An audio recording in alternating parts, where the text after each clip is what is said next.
বন্ধুরা, শীতকাল চলে যাচ্ছে মানে পালং শাকও বিদায় নিচ্ছে। তা পালং শাক যেটা রেসিপি করেছি সেটা তোমাদের সাথে একটু শেয়ার করি।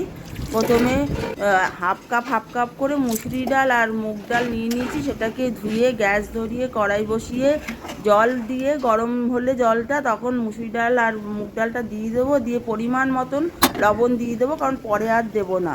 এবার ডালটা যখন আদা সেদ্ধ হয়ে আসবে তখন কাঁচা লঙ্কা আর কোচানো পালং শাক দিয়ে দেবো। পালং শাকটা মিহি কুচাতে হবে না, মাঝারি সাইজ কোচালেই হয়ে যাবে।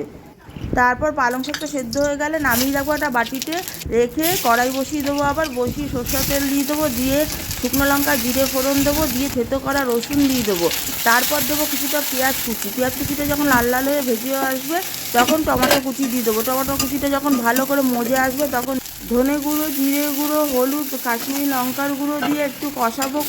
তারপর হিং দিয়ে আবার একটু কষিয়ে ওই পালং শাকের ডালটা কড়াইতে সম্বাদ দিয়ে দেবো। তার সাথে একটু চিনি দিয়ে দেবো পরিমাণ মতন। ফুটলে নামিয়ে ফেলবো। তৈরি হয়ে গেল বিদায় নেওয়া পালং শাকের ডাল পাতুরি।